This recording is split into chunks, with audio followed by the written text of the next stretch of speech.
আদর্শ সঙ্গে মিডিয়া।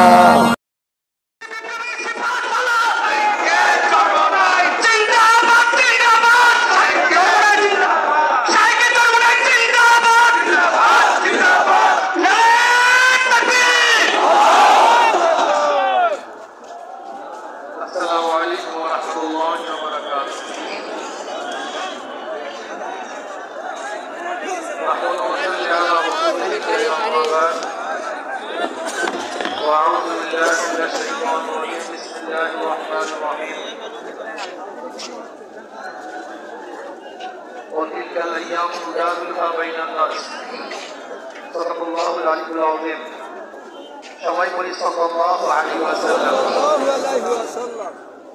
ইসলামী যুব আন্দোলন কর্তৃক আয়োজিত যুব কনভেনশনের সম্মানিত সভাপতি মঞ্চ উপবিষ্ট আমাদের সেরেফাস শ্রদ্ধাভাজন আমির হযরত বিশা হুজুর জমারে দাওয়াত বরকাতুল আলিয়া, সর্বস্তরের নেতৃবৃন্দ, সকল স্তরের যুবক ভাইয়েরা আমার, আজকে আমাদের খুশিতে মন ভরে গেছে। মনে হয় যেন আজকে আসমানের ফেরেশতাগুলিও এই যুব কনভেনশনের উপস্থিতি দেখে তারাও খুশিতে আত্মভরা।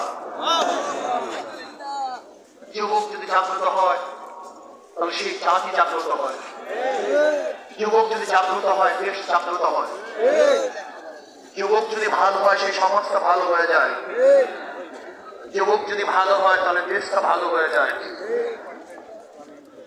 মনে রাখতে হবে ইসলামী যুব আন্দোলন রুহানিয়াতের সমন্বিত প্রয়াস,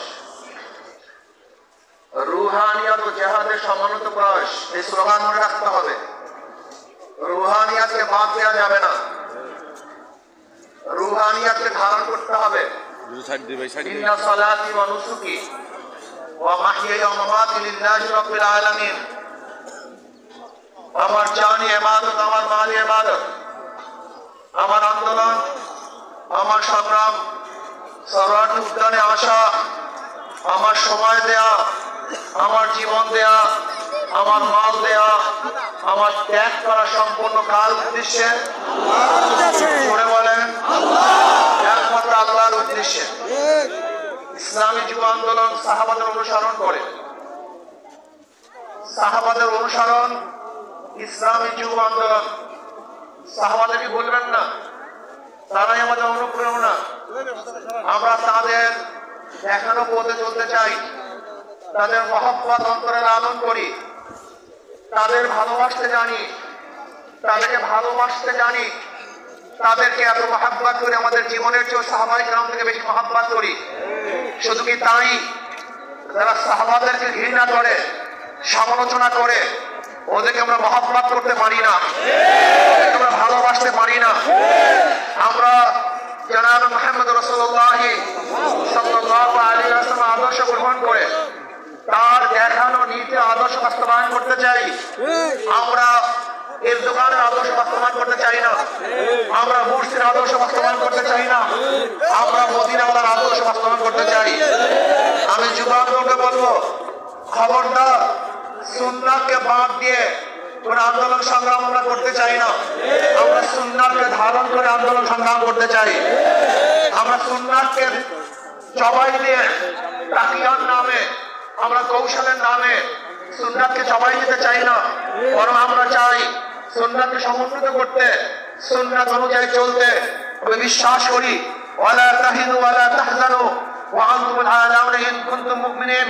যদি আমাদের ঈমান মজবুত হয়, যদি ঈমানকে শক্তিশালী করতে পারি, তাহলে এমন আওয়াজ দেব আল্লাহু আকবারের ধ্বনিতে, যেরকম রাজা দ্রৌপদীর গমদের তখ্ত তাউস ধ্বংস হয়ে গেছে, আমরা যদি আল্লাহু আকবারের ধ্বনি দিতে পারি, ঈমানের সাথে আল্লাহু আকবারের ধ্বনি উচ্চারণ করতে পারি, তাহলে বর্তমান ফ্যাসিস্টদের সমস্ত তখ্ত তাউস ভেঙে চুরমার হয়ে যাবে ইনশাআল্লাহ।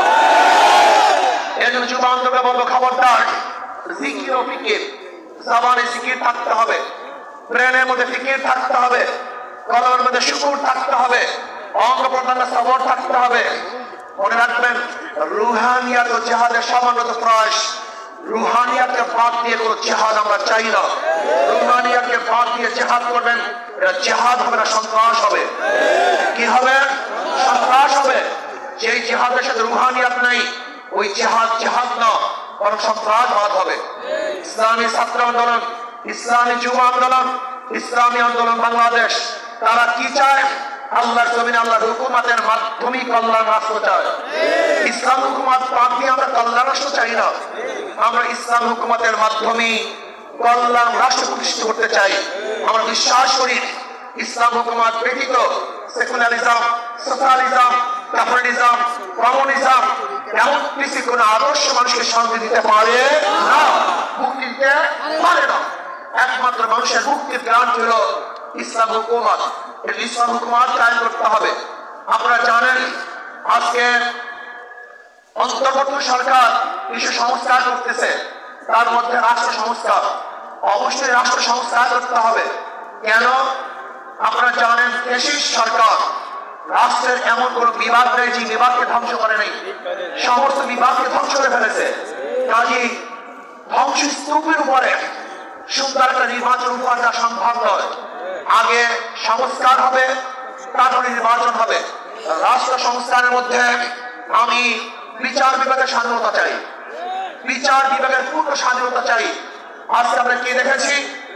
সরকার পরিবর্তন হওয়ার সাথে সাথে সমস্ত আসামিরা খালাস হয়ে গেছে। আবার সরকার পরিবর্তনের সাথে সাথে অনেক আসামি জেলে ঢুকে পড়ছেন। তার মানে বিচার বিভাগ কি সরকারি ইঙ্গিতে চলে? একটা ভালো রাষ্ট্রের, উন্নত রাষ্ট্রের সবচেয়ে বড় মানদণ্ড হলো বিচার বিভাগের স্বাধীনতা। যেই রাষ্ট্রের মধ্যে বিচার বিভাগের স্বাধীনতা নাই, ওই রাষ্ট্র ভালো কল্যাণমুখী একটা রাষ্ট্র হতে পারে না। এর জন্য আমি বিচার বিভাগের স্বাধীনতা চাই, এমন স্বাধীনতা চাই বিচারকরা আইন অনুযায়ী বিচার করবে, কারো ইঙ্গিতে বিচার করবে না, কারো দিকে দৃষ্টি করে বিচার করবে না, বরং আইনে যা আছে সেই অনুযায়ী সে রায় বিধান করবে। এমন স্বাধীনতা বিচার বিভাগে থাকতেই হবে। এমনকি ওই চেন্নাইকে, চিটাগাংয়ের চেন্নাইকে, সেও যদি বিচারের আওতা দিয়ে সেও আইনের আওতায় খালাস পায়, আমার কোনো আপত্তি নেই। কিন্তু আমিও যদি বিচারের আইনের মাধ্যমে জেলে থাকি, তাহলে আমার আপত্তি নেই। বিচার বিভাগকে স্বাধীন দিতে হবে, কারণ ইঙ্গিতে বিচার বিভাগ চলতে পারে না। যদি বিচার বিভাগের স্বাধীনতা না থাকে, মান থাকবে না, ঘুরবে না। তুমি যে গর্ত খুঁজবা, সেই গর্তের মধ্যে একদিন তুমিই পড়বা। এজন্য বিচার বিভাগের স্বাধীনতা চাই। নাম্বার 2, সংবিধান সংস্কার। আজকে দেখেছি সেখানে প্রায় 505টা আসন রাখা হয়েছে।